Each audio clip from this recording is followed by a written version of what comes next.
नमस्कार मित्रांनो, अजय कुंभार कॉप्स या यूट्यूब चॅनलमध्ये आपलं स्वागत आहे. आपला उपक्रम आहे दररोज गणितचे 10 प्रश्न. आपण तो उपक्रम सुरू करणार आहे. पहिला प्रश्न बघा. पहिला प्रश्न, किंमत काढा. काय मित्रांनो, किंमत काढा. कशी काढायची बघा. 49 वर्गमूळ किती आहे? 7. त्यानंतर बघा वर्गमूळामध्ये खाली काय दिलंय? 1 अधिक वर्गमूळामध्ये 41 वजा वर्गमूळामध्ये 17 अधिक आणि वर्गमूळामध्ये 64 असं दिलेलं आहे. आता बघा मित्रांनो, 64 कितीचं वर्गमूळ आहे? 8 चं. वर्गमूळामध्ये 17 अधिक 8, 17 आणि 8 किती झाले? 25. वर्गमूळामध्ये किती झालं? 25 वजा वर्गमूळामध्ये 41. आता किती तर 5. आता बघा 41 वजा 5 तर किती आलं मित्रांनो? 36. किती आले? 36 अधिक वर्गमूळामध्ये 1. आता बघा 36 वर्गमूळ 6. मग काय होणार? 1 अधिक 6 बरोबर आता किती आलं? वर्गमूळामध्ये 7 हे तुमचं उत्तर आलेलं आहे. आता ऑप्शन क्रमांक किती दिसतोय? तर ऑप्शन क्रमांक 2 ह्या प्रश्नाचं उत्तर आहे. चला पुढील प्रश्न घेऊ आपण. आता बघा, खालील दिलेल्या अपूर्णांकामध्ये सर्वात लहान अपूर्णांक कोणता? हा प्रश्न पोलीस भरतीला येऊन गेलेला आहे. तर मित्रांनो, हा प्रश्न सोडवायचा कसा बघा. आता बघा, आता ह्या पहिला पर्याय घ्या. 6 एके 6, 6 चौक 24 पॉइंट वरला 1 वरून घेतला 0. 6 एके 6 वरला 4 वरला 4, 6 6 36. विषय क्लोज. जी पहिल्या ऑप्शनचं उत्तर आलेलं आहे 4.16. 8 एके 8, 8 चौक 32, 8 चौक 32 वरला 1 वरून घेतला 0. परत 8 एके 8 वरला किती 2 वरून घेतला 0. 8 दुने 16. म्हणजे ह्या ऑप्शनचं उत्तर आलेलं आहे 4.12.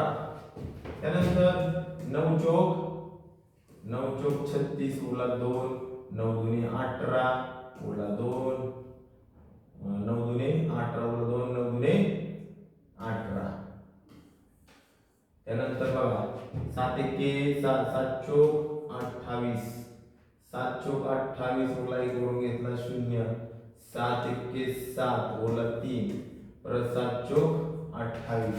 तर प्रश्न असा विचारलाय की सर्वात लहान अपूर्णांक कोणता? ह्याचं उत्तर आलेलं आहे 4.12. म्हटल्यानंतर हा ऑप्शन क्रमांक 2 ह्या प्रश्नाचं उत्तर आहे.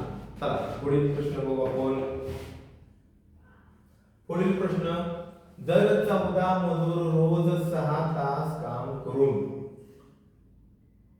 21 खेळणी बनवतात, तर 18 मजूर रोज 7 तास काम करून किती खेळणी बनवतील? असा प्रश्न आहे. आता बघा, हा प्रश्न कसा सोडवायचा?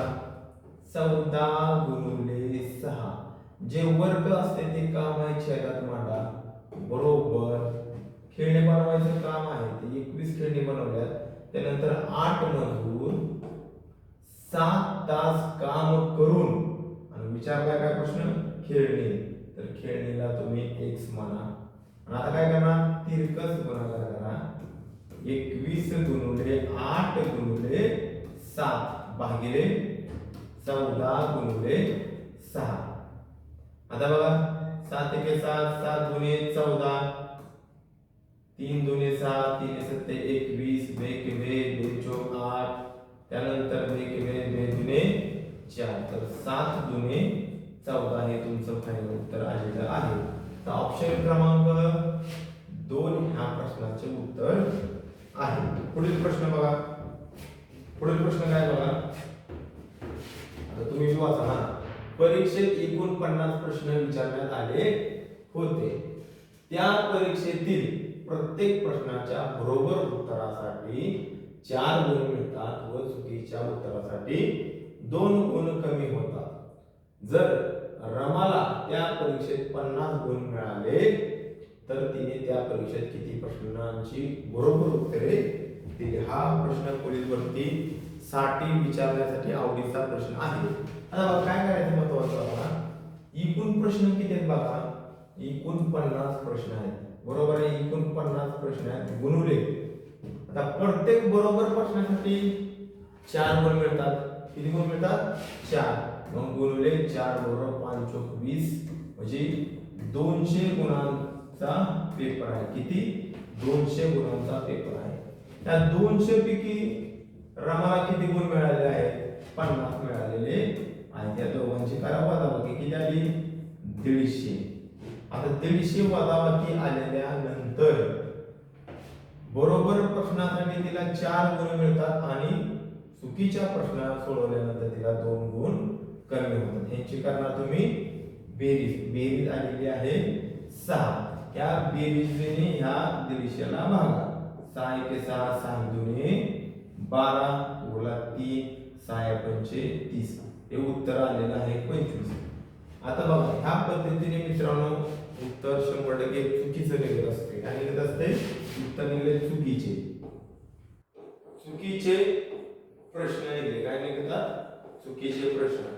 मग आता बरोबर किती, एकूण किती गुण प्रश्न होते? 50. तर 50 वजा 25. तर किती बरोबर आले मित्रांनो? 25 प्रश्न तिचे बरोबर आलेले आहेत आणि 25 चुकीचे आहेत. तर ऑप्शन क्रमांक 2 या प्रश्नाचं उत्तर आहे. चला पुढील प्रश्न घेऊया आपण. आता बघा 2x बरोबर 3y बरोबर 4z. तर x y z यांच्या आपल्याला किमती काढायच्या आहेत. आता वाटतोय सोपा प्रश्न पण जरा कन्फ्युजन करणारा प्रश्न आहे मित्रांनो. बघा आता बघा काय करणार, ही 2x बरोबर 3y बरोबर 4z ह्यांचा काय काढा? लसावी काढा मित्रांनो. काय काढा? लसावी किती देतो तुम्ही ह्याचा? 12. लसावी किती आलाय? 12. मग 4 त्रिक 12, 3 चौक 12, बेसक 12. आता लक्ष द्या ह्या दोघांचा गुणाकार किती आला मित्रांनो? 6 गुणे 12.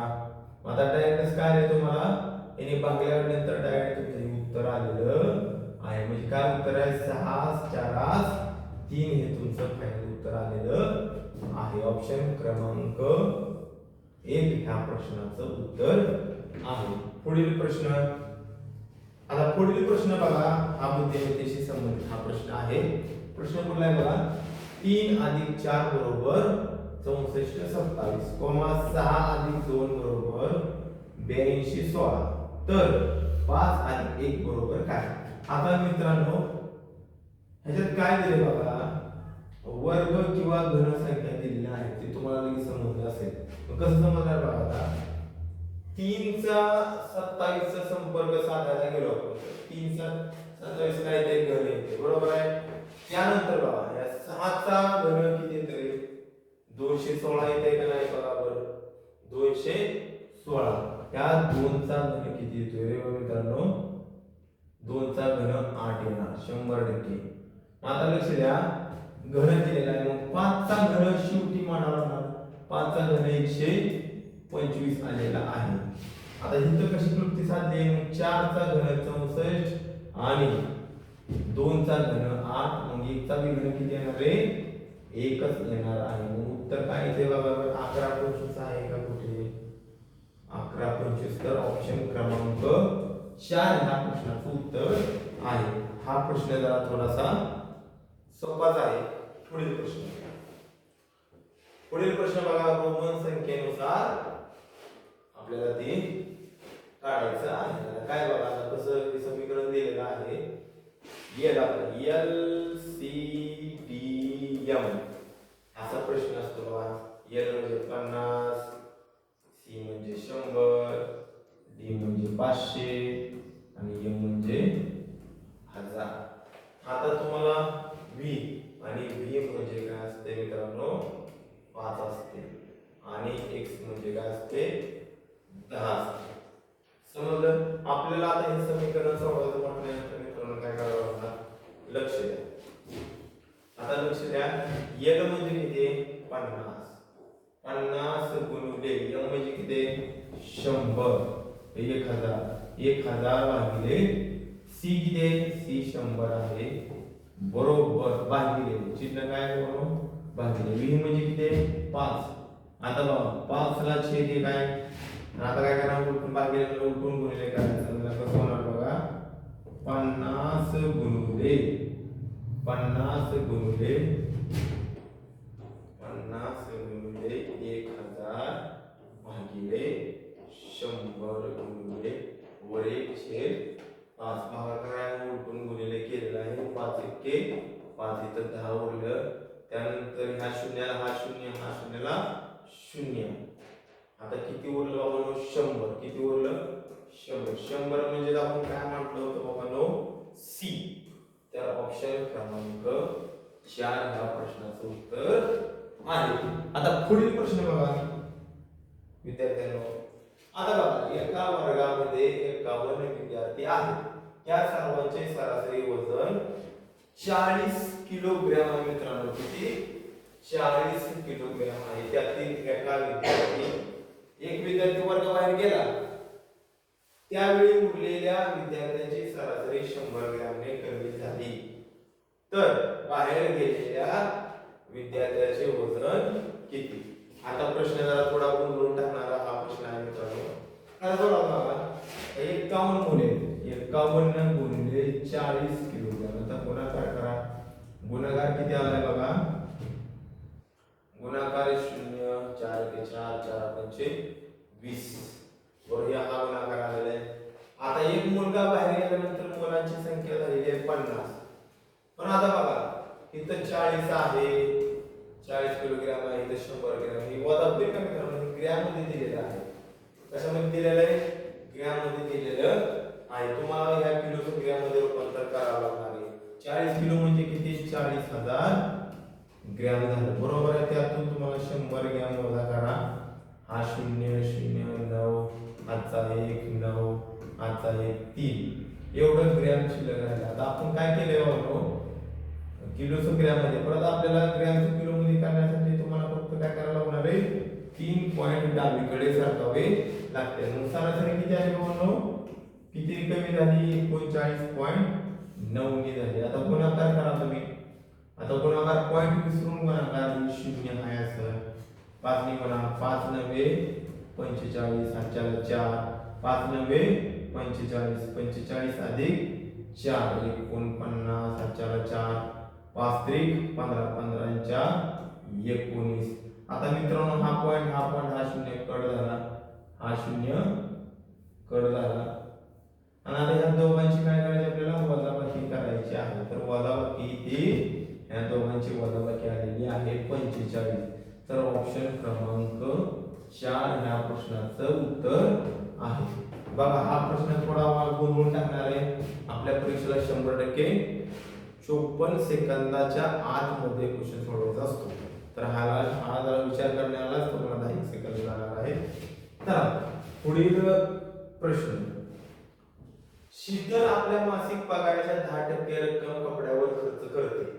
शिल्लक रकमेपेक्षा 10% रक्कम प्रवासावर खर्च करते.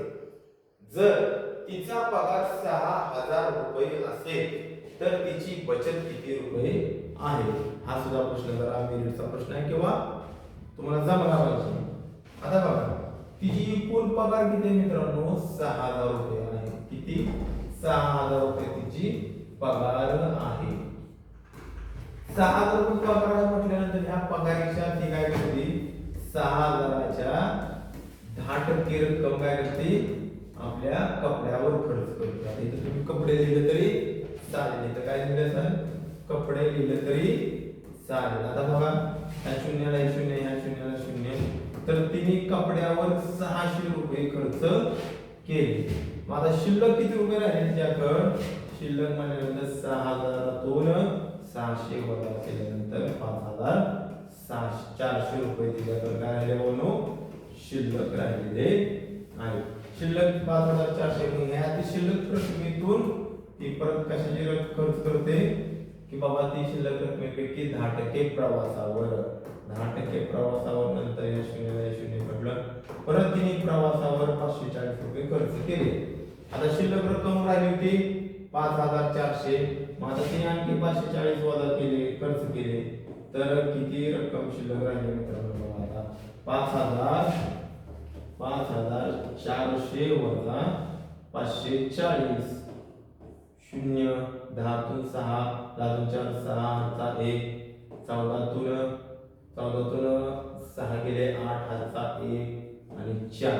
तर तिची बचत आता मित्रांनो तिच्यावर शिल्लक राहिलेली आहे 4860 रुपये.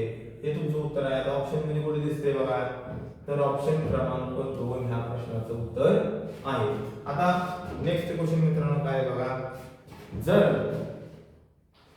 खरेदीची किंमत विक्री किमतीच्या 80% आहे. आता बघा इकडून टाकला प्रश्न, जर खरेदीची किंमत विक्री किमतीच्या 80% असेल तर किती टक्के फायदा होईल?